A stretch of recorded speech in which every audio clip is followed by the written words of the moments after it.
Welcome to another episode of the Advice First podcast. This is your host, Robert Clark. I am joined today with a quasi co-host. He's been a guest on the podcast before, actually, Mr. Rudy Herrera with College of Surety. Rudy, how you doing? I'm doing great. How about you, Robert? I am doing fantastic because I am ecstatic to have a guest sitting across from us that is going to not just share an amazing story, which I don't even know, but I've just heard that it's a great rags to riches story. You may not classify it as that, but today we get time with George Colon with iComfort Heating and Air Conditioning out of Southern California.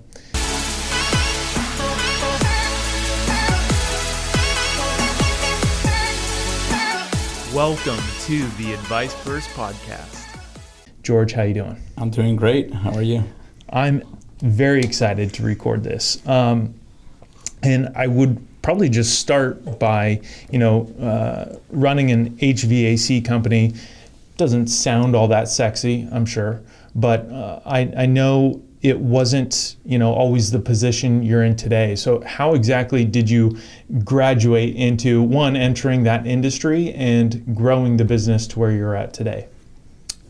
Well, I think I entered the business just because I needed a job, and from there I just, I was good at it, so just kept going. And after several years of working in the business for somebody, I said to myself, why am I doing this for someone else? Why don't I take that risk and go off and do it for myself? Wow. And that's what we did. How old were you when you decided to go for it?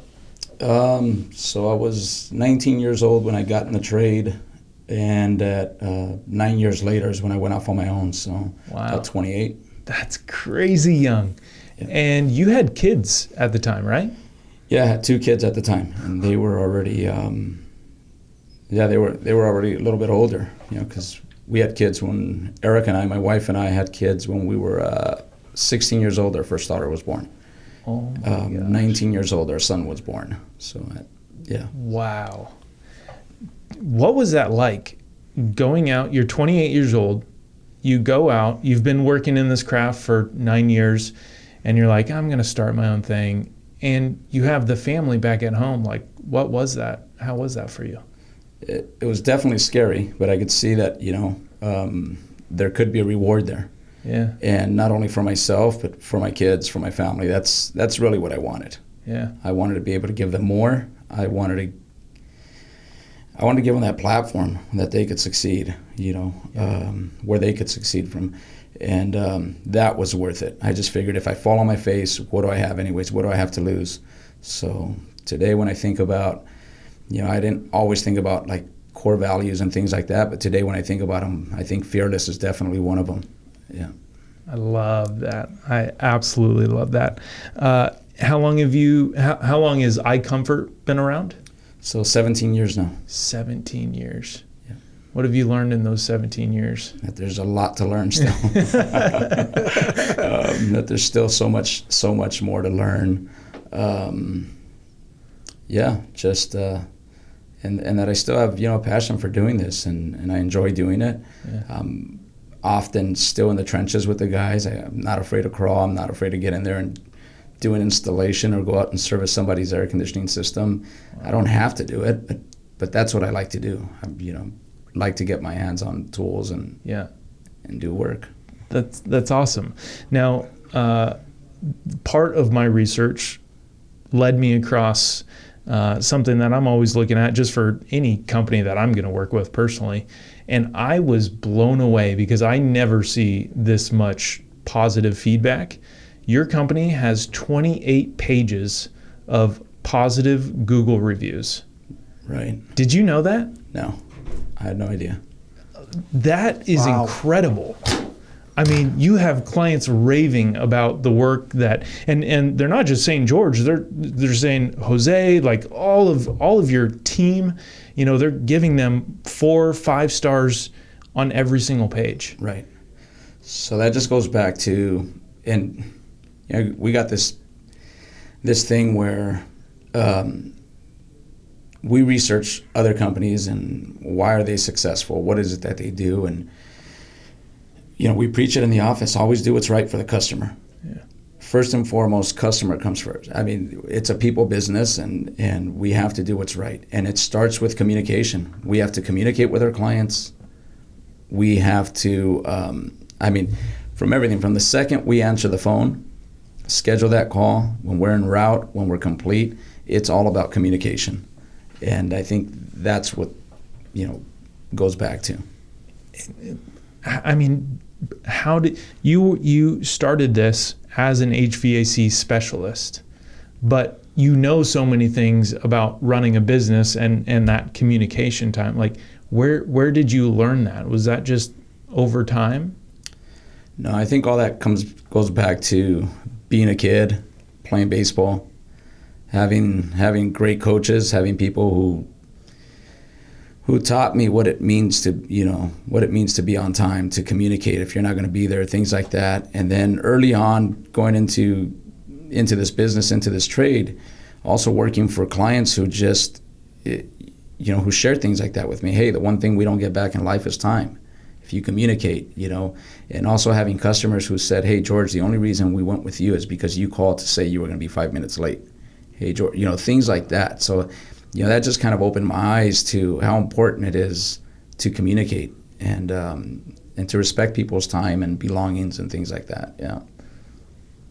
And so you put that into practice basically for this recording, because about 15 minutes before our recording time, I had an email from you saying, hey, it's George. I'm so sorry. I'm hitting traffic. We're in Southern California. Everyone's used to it. And you said, my GPS is showing that I'm going to be there at 4:00, which was perfectly on time. Right. But you still took the time to just say, like, hey, minute to minute, just a heads up. Right. Yeah. If my office schedules a call between 10 and 12 with you, I want to be there at 9:55. Yep. That is the plan. Even though they said 10 and 12, yep. And if I'm there at 11, it's within the window. No, I want to be there at 10. Isn't that one heck of a thing in the service business? Like, you call like your cable company and they're like, oh, we'll be there between 7 a.m. and 11 p.m. On Tuesday. And it's just like, that gives me no heads up. Right. So you got to waste a whole day there waiting for them. Exactly. And then they don't show up or even call. Yeah. And it's what I tell my guys. I tell my guys the same thing in the morning. Hey, yes, your first call is between 8 and 10, but if you show up at 8:30 at 9 a.m., not only does it push your whole schedule out further in the day, that customer is now having to wait till you're complete with your call till 10:30. Yeah. And they've got things to do, so we've got to be conscious of that. Yeah. That's awesome. Yeah. Man, I love that. And so tell me a little bit more about that, because like I said, a lot of your clients are raving about, just the technicians that they're working with. It wasn't that they got to talk to the owner or, this one random thing. So how were what worked for you in training and getting everyone on that same page that's on your team? I think surrounding myself with other people who are in the trade, who share things like that, and then have helped build a team, a culture, that where everybody kind of, feeds off of that. Yeah. And every time a guy gets a good review or something, my wife Erica in the office, she recognizes them. She'll whether even if it's just a simple high five, and a smile, and it's like making everyone aware that Isaiah had a great review, that Lewis had a great review, that Corey had a great review, or so on and so forth. Wow. So, yeah. That's incredible. What 17 years in business, that's quite a long time, and I would venture to say that business today or this year is better than it's ever been. Yes. Right? You've continued to grow each year. Are there any advisors that you've leaned on as the business has evolved that have been key to you being where you're at today? Yeah, no, there are several. Are those coaches or professional advisors or? Yeah, they're like coaches, professional advisors. Some of them, their expertise is in the service finance. Your KPIs, your how to see that, how to know you're making money or not making money. Yeah. How to properly budget, how to properly forecast, and then separate your budget, marketing budgets, and so on. And then we've got coaches who also talk about talk to us about just customer service. Yeah. And the trends, COVID now. Don't just show up with a mask. That's just not good enough anymore. Gloves, hand sanitizer, whatever. Have it all. Be prepared. Things like that. Yeah. How did COVID force changes in your business? Not. I don't know about changes. I mean, we just had to adapt to. Hey, it's different now. We've got to be better at communicating. If we say we're going to show up with all these things and prepared, and that we're checking our people, before they go out, that we're doing that. But we've gotten busier. It's crazy how that works. Yeah. And I think that just goes back to people are home now. They're spending more time at home, and they're addressing those things.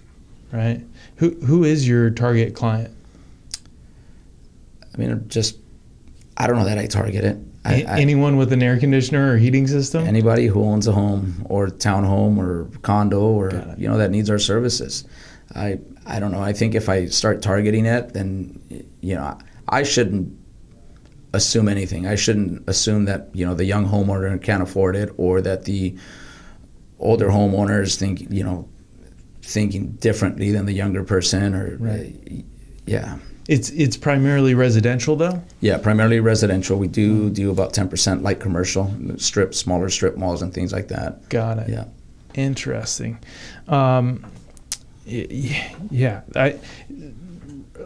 Rudy, is your home done by George at iComfort? No, it's not done by What? I haven't had any problems with it. Not yet, knock on wood. Well, somebody did a good job there. Do you service the Santa Clarita area as well? Because I know you're based in San Fernando Valley. Yeah, our office is in the city of San Fernando. We cover the entire San Fernando Valley. Yeah. Pretty much the greater Los Angeles area, but we do also work in Santa Clarita. We do a lot of work in Santa Clarita. Yeah. About a year and a half ago, 2 years ago, I bought a small company that had been around since 1983 out in Orange County. Yeah. So we're starting to go out to Orange County as well. Yeah. Interesting. That's really smart of you. I know in another podcast you talked about the culture that you've been able to create with your team. Tell me a little bit about what you do to keep that camaraderie going. We try to, like, once a quarter we'll have cookouts in my backyard where my wife and I will cook for all our guys. That's a lot of fun. We'll gather tools, prizes, things like that, and everybody wins. It's not like two guys won something, two guys didn't win anything. We'll hand out like 2 raffle tickets, and we just divide the gifts off, so that everybody's going to walk out with 2 gifts of some sort. I've had our bookkeeper walk out with a set of drills, and she's like, "What am I going to do with these?" But then there they go, swapping. Hey, I'll trade you for the candle set, or exactly. So on. And that's cool. We do stuff like that. Sometimes we have trainings like outside on at our suppliers, and we'll get like a party bus and just go out there on the party bus. We've done that before. That's funny.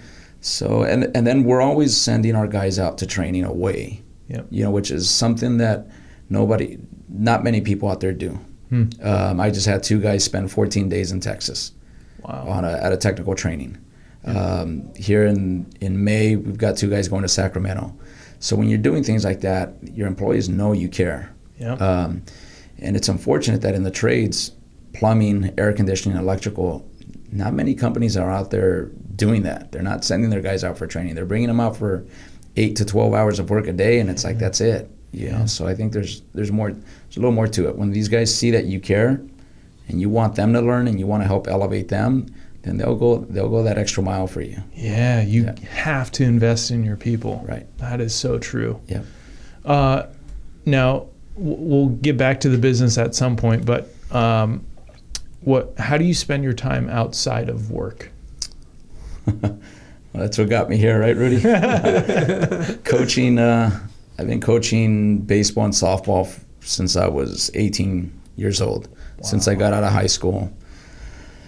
And then, I had a daughter. My daughter was born when we were 16 years old, and when she was about 6 years old, she started playing. She started playing softball or baseball. And ever since then, I've been coaching, coaching kids. And that's how you two met? We actually met, and I'm thinking about what you're talking about. There was another team with Neil Salmons, right? Right. Was that the person? Yeah, Neil Salmons. And we had combined two organizations together. And then that's how I met George. And so I didn't really know George that much. I knew the other fellows. There was two other guys, Neil and somebody else. I forget his name. But then I was able to know more about George and, okay, this is the guy. Right. The other guys weren't really coaches. They were just fathers that thought they knew how to coach. Right. And that's how it happened. And later, after like 3 or 4 years, I think he might have went off to another team. I don't remember what happened. But I do remember vividly that was an organization me and another gentleman named Mike Kleffer founded. And we were pretty much like the laughingstock of softball at that time. We took all the girls that nobody wanted and we built it. We built it, and then I left, and then there was another gentleman named Bob Schultz that Mike wanted him to coach because his daughter already graduated, my daughter too, and I couldn't do it. There was no way I could do it. I didn't have the time. Like George said earlier, 18-year-olds that level requires a lot of time and traveling. Right. And I had to call them up. I said, I know someone perfect for the job, someone that wants to do it, someone that's passionate, and someone that understands the game.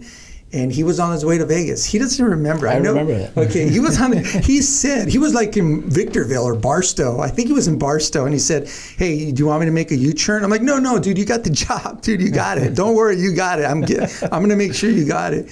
And that was it. And then he took it to another level with Mike, and they actually were sponsored by DeMarini Wilson, right? It was DeMarini Wilson? Yeah, once we elevated, we got, when I got there, the team was already pretty good. You guys... We did an okay job. George took it a whole different level, and then he's just a really good coach. Yeah. He wasn't overbearing, very calm. When he was mad, people knew he was mad, or the girls did, but he wasn't a bad coach. There's a lot of bad coaches out there. And then the team, they were able to secure other teams around the nation, right? There was other teams, and all of a sudden, a couple of years later, I'm keeping tabs on the organization, and there was a couple teams in Texas and Georgia and DeMarini, and I'm like, damn. And then they had the facility at College of the Canyons, and that's where their home was. And so the coach there, I guess, gave you opportunity, right, to play there. And right? John there just basically said, look, I know what you guys are about. I know you're all about the girls. I know you're going to take care of our place, and as long as you do that, you can go ahead and call this home. I do remember what happened, George. I do remember what happened. So I had left the team, okay, and George came to the same team that we were on, right? It was the Breeze, and then there was a whole debacle, and it fell apart, and everybody went their separate way, and my daughter was already recruited. But I want you to tell them the story that you told me about the 1% of 1%. Because that was really interesting, because I've always heard about 1%ers, right? You're a 1%er, right? But he told me, tell him. Yeah. So Ashley, my daughter, was born to Eric and I when we were 16 years old. We were 15 through the pregnancy, and she's born when we were 16 years old, and so she's born to 2 teenagers of Hispanic descent. And we don't have 2 nickels to rub together, to be quite honest. And she went on to not only play through club sports, but went on to play D1 softball, Division I softball. And it was her college coach that at one point, I forget exactly when it was, but I think she had already graduated. And he says, hey, you must be proud. And I said, why is that? And he said, because Ashley's in the 1%. And I said, 1%. He says, well, think about how many kids born to teenage parents go on and not only graduate from college, but get to play a Division I sport. Yeah. And then he said, so that's one thing, born to teenage parents, but then born to, Hispanic parents from the neighborhood that you grew up in, where you guys come from, and all that, that kind of stuff. So he kind of put that in perspective. So, Right. How many kids of Hispanic descent get to go play D1 softball? Right. How many kids born to teenage parents?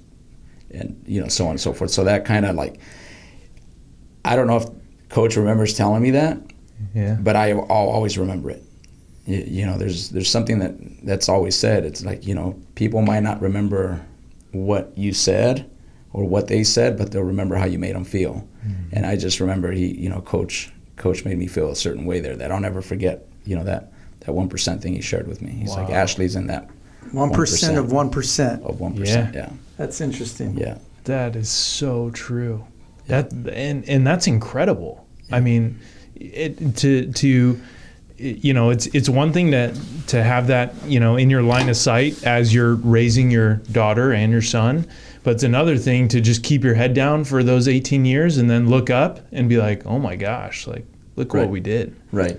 And I think, it was after she graduated, because I think the other 1% part that he was talking about was like, not only did she get a bachelor's, she's also got her master's degree. So she's 1% of a 1% of 1%. I forget exactly how he put it, but he just said basically, here's this kid of Hispanic descent who was born to teenage parents, who went on to play D1 softball, graduated with a bachelor's degree, and then go on and graduate with a master's degree as well. So. And the parents still together. Yeah, her parents are still together. That doesn't happen often. We've been together since we were 15 years old. Right. Yeah, we have 3 kids, and we've hit many highs, many lows, and but when you told me that story, you also told me that when we were going to Boulder and we were playing softball, every summer we played there for tournaments, and he was telling me that he was rubbing nickels and doing potlucks or pool games just to get her there. So you don't know what you don't know. Exactly. Right? I had no idea that this was going on, and this is in 2010, 10 years ago, because Cass graduated in 11. Yeah.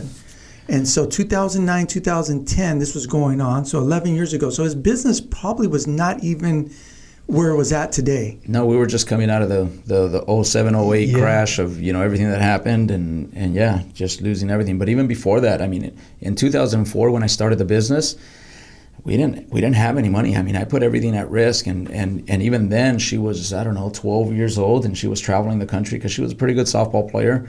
And we're traveling the country, and I'm trying to keep up with everybody. We're traveling to St. Louis, Chicago, Indiana, and I couldn't afford it. So what we were doing is, that's where I learned how to do a Super Bowl pool.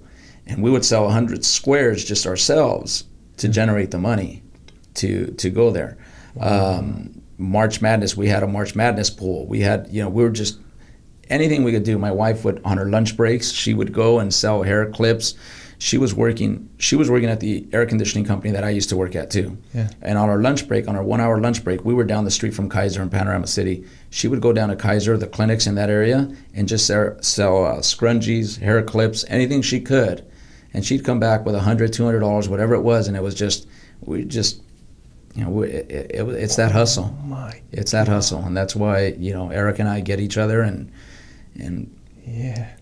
so that's awesome. I mean, you don't hear those kind of stories all the time, especially, like I said, 2 parents still together, teenagers. Right. And you also have a son that just graduated, right? Yeah, my son just graduated from Long Beach State with a bachelor's in electrical engineering. He's just, they're both hardworking kids. I mean, I've been blessed. I've been blessed. Now the little one, she's growing up a little bit different, but the 2 older ones don't envy her for it. They love her, and she's not going to get to see a lot of what the 2 older ones did. Yeah. I mean, there was days I'd come home, we'd pay our rent, we'd do all that, and we'd have $40 left for 2 weeks, or we just we'd basically have nothing. We have 2 kids to feed. We'd have nothing left. Oh my gosh! What was how did you focus during that time? Can you tell us, like, what was it like waking up in the morning knowing that you only had $40 for 2 weeks, and then to stay focused? Today at my age, it's easy to go online and you find videos. You see Simon Sinek and find your why, right? Mm-hmm. I didn't need Simon Sinek. I knew my why the second Erica told me she was pregnant. Mm. My upbringing, the way I grew up, the way I bounced around from house to house, and when she told me she was pregnant, some switch just turned on and said, my kid's not going to grow up the way I did. And I just got after it, and I got up every morning, and I went to work and tried to do the best that I could and show my boss so that I could get $1 raise, a $2 raise, whatever it was. I'll go back to when I started in the heating and air conditioning trade. That was 1996. It was June of 1996. I started at $6.50 an hour. But exactly a year later, I was making $13 an hour. Wow. But because I was going to my boss and it was like, hey, what can I do to get better? What can I do to make more money? I need to make more money. My son was just born, and he said, if you buy yourself some tools, I'll give you $1 raise. Well, I went and I bought tools. Right. Didn't buy a lot of tools, but I bought enough tools so that whoever my lead installer I was working with didn't have to let me borrow theirs. Mm-hmm. He says, hey, if you go out and you get this this certification, I'll give you a $2 raise. Well, I went, I got that book, I read it that night. The next day, I remember that was my EPA certification. I went the next day, I took the test and I passed it. And I went to him and I said, here it is. And I just had this drive, that I just, oh my gosh, I wasn't gonna, you weren't gonna stop me. So yeah, that knowing what I know now and understanding, his passion and fortitude, I would never have guessed that on the field, because he's very calm, very cool, very collective, right? And like I said, I didn't know. I've known him for a long time. I didn't know any of this until he called me one day and said, "Hey, we're folding the organization," and then he tells me these stories, and I'm like, "Wow." Yeah, you know what? I don't know if it. I kind of got to give that to my grandfather. I was raised by choice. By my grandfather, and he never showed any emotion. He never showed his frustration, even when he was upset. The man came here from Mexico, I don't know when, maybe a long time ago, and he's passed since, but he never drove. He always took the bus to work. He just never complained. When he got home, he was doing work around the house. He was doing stuff like that, and never got excited for anything. And inside, I'll tell you when he got excited. I remember the house we bought in San Fernando.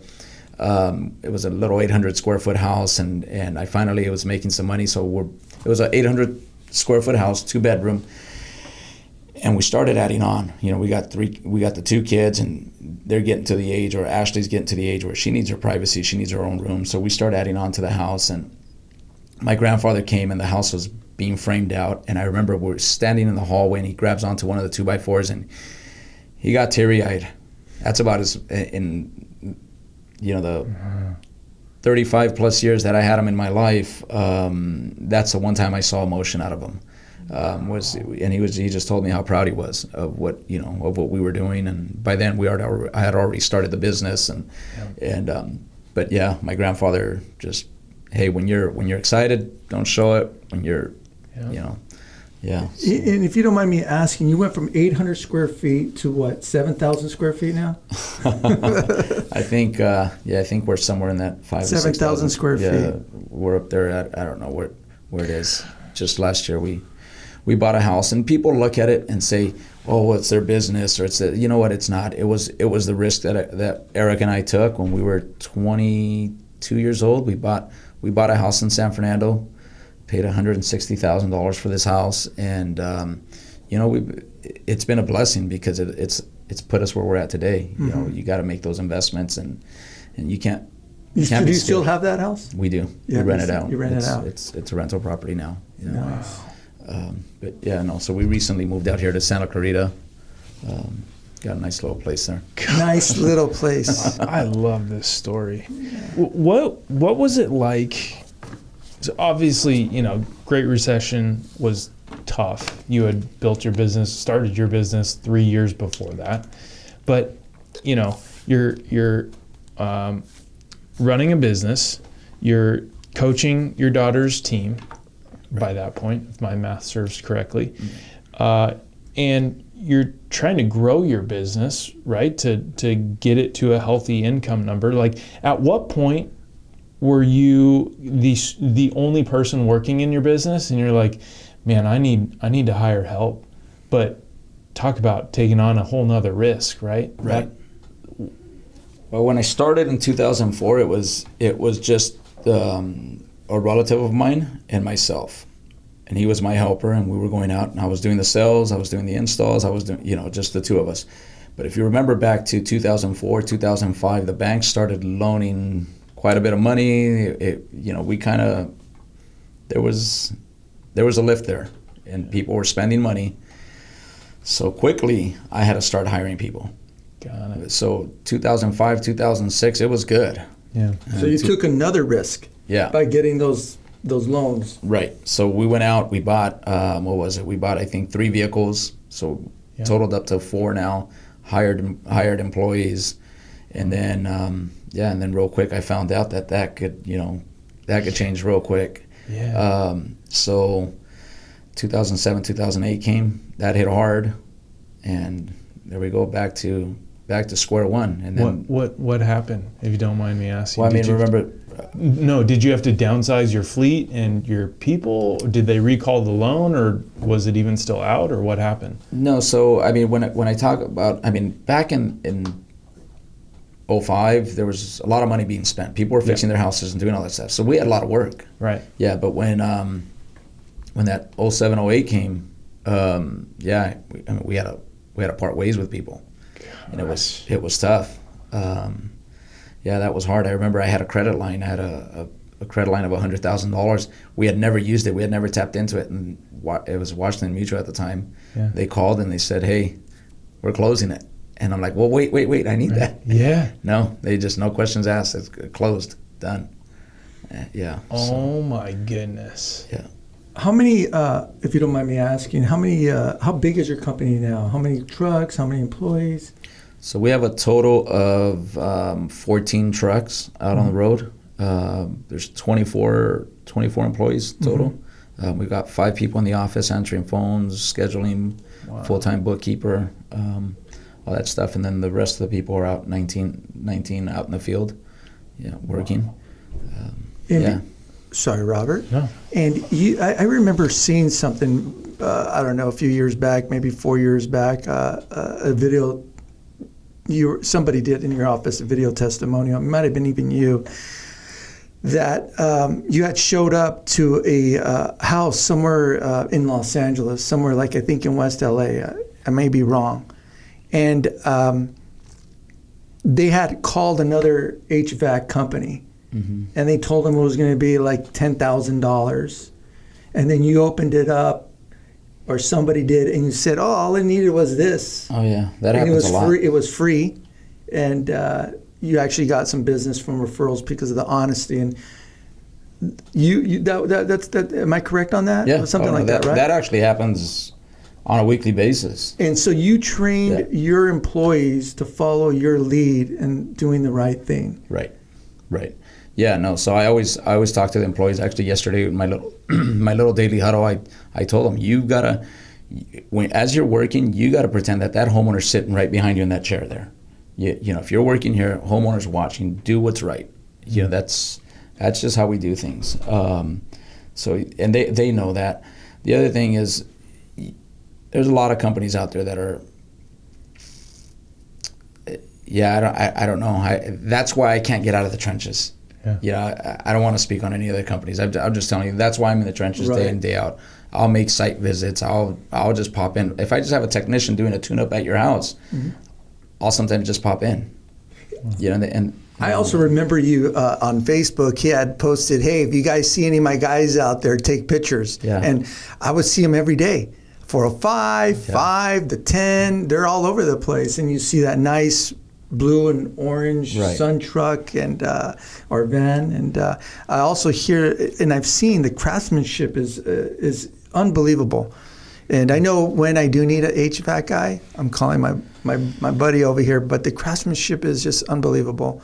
And just knowing that you can trust somebody like you is phenomenal. Right. Yeah. Yeah, no. So the craftsmanship, I mean, that just goes back to, make it look clean. The people, I was blessed. The company I started with, back in 1996, I couldn't have worked for better people, and I mean that. They're actually based here out of Southern California. They're still in business.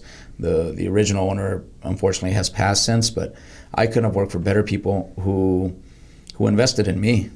They have not only time but money, and training me and all that. And unfortunately, I got to a point where I said, you know what, I need to try this for myself, and I had to move on. But that was one of the things is you make it look good. You make it look like it's going in a showroom. You've got to have pride, in your work. And I drill that into the guys, every day we talk about that, and they do. They really do have that pride. Do you have a 5-year, a 3, a 5, a 10-year plan?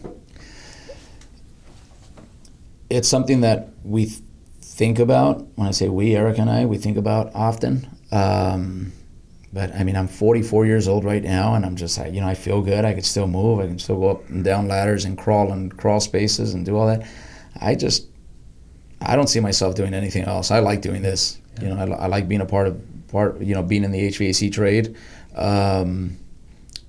We get private equity firms calling us on a monthly basis, wanting to sit with us and really, go down that road about selling. That's a big thing right now, but I have no interest in selling. I don't think. Do you see yourself, other than the company that you bought in Orange County, continue to grow out of Southern California?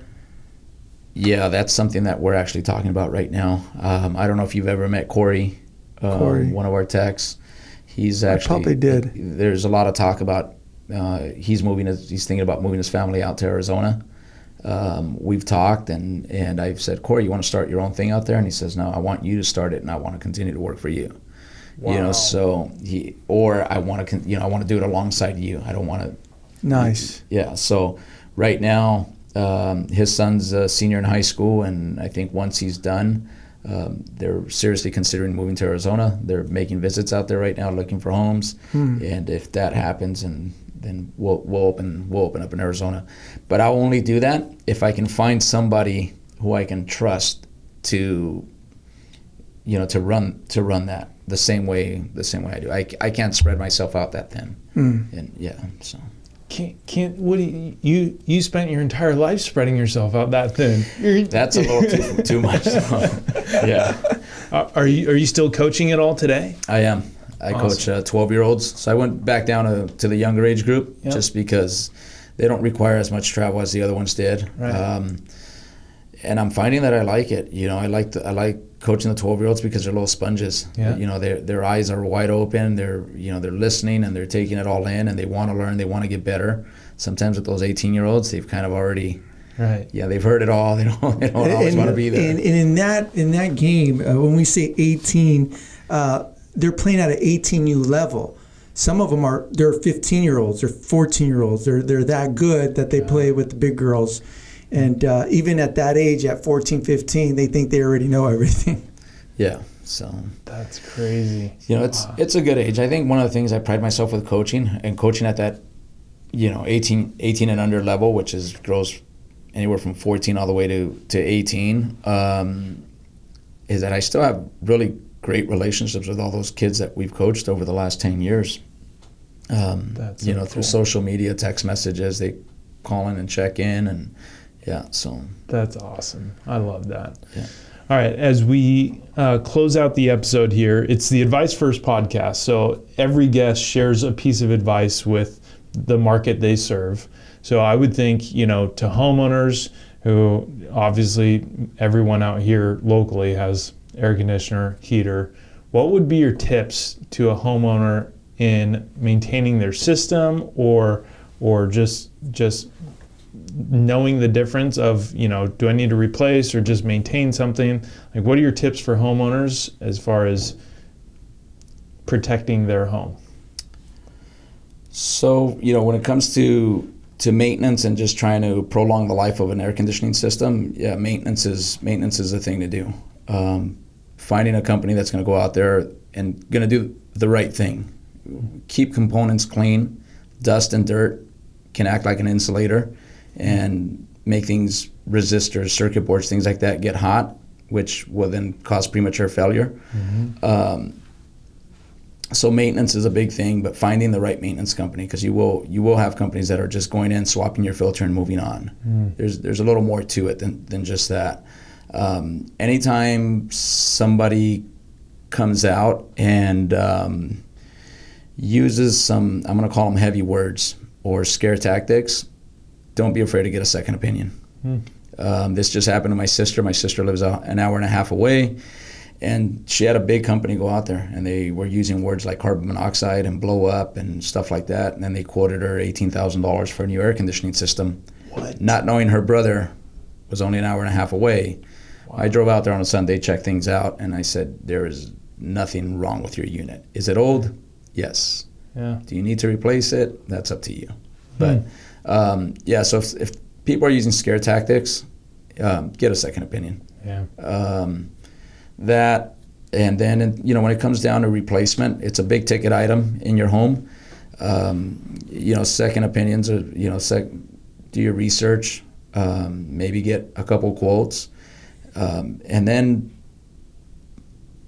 look to compare apples to apples. Because yes, we can buy, the same box, the same heating system, the same air conditioning system, but not everybody puts it in the same. And there's a lot of processes, procedures that go into the installation part of it that not everybody follows, and that will shorten the life of an air conditioning system.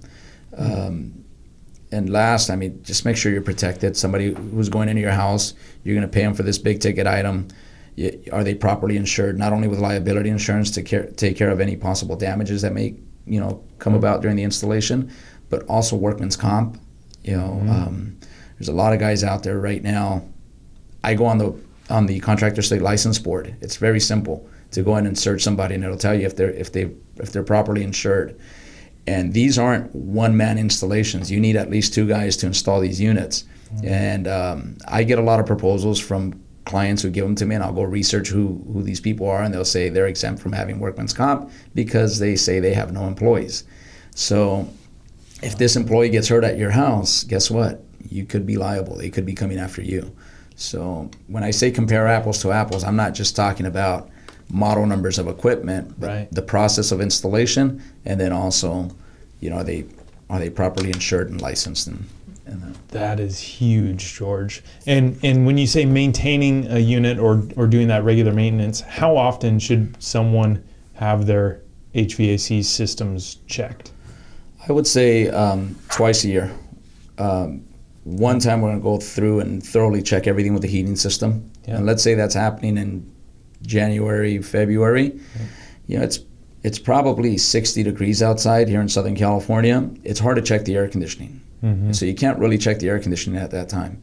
So we thoroughly check the heating system at that time, and then 5-6 months later, right when the temperature starts rising, we go through and thoroughly check the air conditioning. And again, if it's 80, 90 degrees outside or more, you don't want somebody firing up your furnace, and so you're not going to check the heating system. So a lot of people think it's just once a year, but it's hard to do a once a year service and check both because you don't know what time of the year you're going to be in. Yeah. So that's a great point. And don't be like me, who waits until it's too hot to realize your air conditioner doesn't work. That, because then everyone's already busy. George isn't available. None of his guys are available. Then they just have to charge you a premium to come late at night. You know the drill. Yeah. George, that's phenomenal. Anything else that we haven't covered today that you want to share?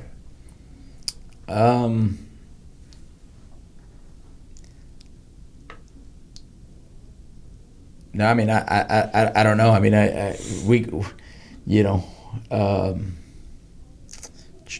Well, here, let me ask you this. Food for thought. What kind of advice can you give to new young entrepreneurs, people that have just started in the business? What is it? What is one single advice that you would give them? I think you got to do it. You can't be scared. That's when I go back and I think back to where I started, how I started, and why I started. One thing is just to be fearless. And again, I said it earlier. Find your why. and if you can find your why, I think it's Tony Robbins that says if you can find your why, then that'll generate an emotion, which will then generate an action. So I'm into all those little cliche things, and I believe in them, and because that's what's gotten me here. I think one of the things we haven't touched on yet is my upbringing. Being raised by grandparents who didn't speak English, who came to this country from Mexico with nothing, and me going into, through middle school, I'm in ESL, English was a second language to me. And then within a year, I got a pregnant girlfriend, and so there's been some hurdles. Again, when I say we had no, 2 nickels to rub together, we didn't have that. We didn't have anything. So, again, if you can find your why, and that doesn't, you don't have to be a teenage father for that. It's everybody's different. Find that, and put meaning to that. Put a meaning behind that, and if it means that much to you, you're going to get after it. And if it doesn't, well, then it's not that important to you. And to me, that was it. It was my kids. That's 100% my drive. And today, yeah, my kids are well off. My daughter lives in Florida. She's doing great, working at a university out there. My son just graduated from Long Beach State, and until he can find a job, he started working with us. And who knows, he may take it to another level. Yeah, he may stay here and take it to another level, because he's got that education, and maybe he's got things that I don't know. But yeah, find that why, and if it sounds like you listen to a lot of great speakers, and like Tony Robbins, you said, Simon Sinek. Yeah. There's a ton of those guys. Les Brown. I just listen to a lot of that stuff, and a lot of things they say, I take it to heart, and I try to. I'm not going to say I'm the best at implementing those things, but I really do try to do that. But today my drive is still my kids and my customers, because now I'm going to your house, and although I don't get to pocket that big ticket item, people may think I'm taking all that money. I don't. We're shooting for 15 to 20%, profit, and oftentimes we're not even there. Because this is labor. This is a labor-driven business, and if the labor goes over, there goes your profits. But I don't mind that as long as my guys are doing what's right for the customer.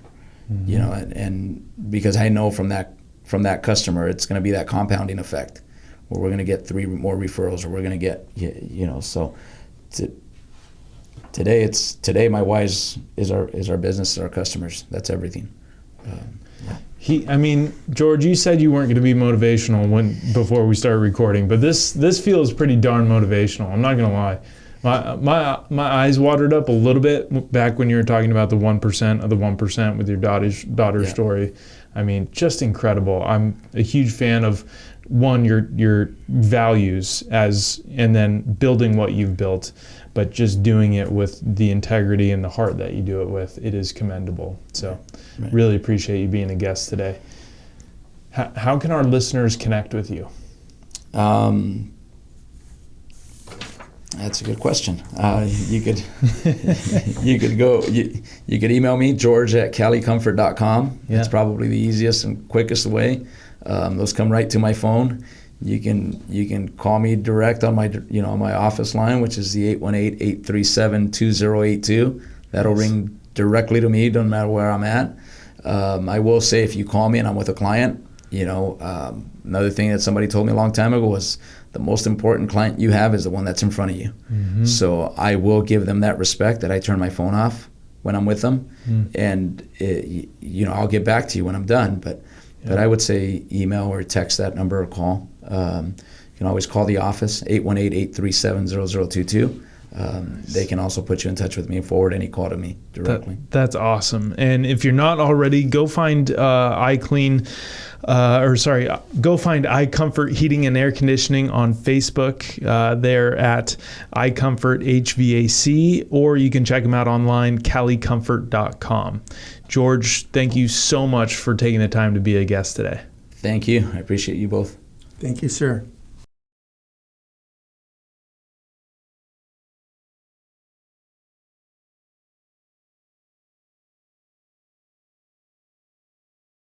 Securities and investment advisory services offered through Next Financial Group, Inc., member FINRA SIPC. Prosperitas Financial is not an affiliate of Next Financial Group, Inc. This material is not intended as an offer or solicitation for the purchase of sale of any security or other financial instrument. Past performance does not guarantee future performance. All the views expressed are those of Robert Clark and Prosperitas Financial and not of those of Next Financial Group, Inc. Next does not offer tax or legal advice. The S&P 500 is a market cap weighted index composed of common stocks of 500 leading companies in the leading industries of the U.S. economy. The Dow Jones Industrial Average is a price weighted index of 30 actively traded blue chip stocks.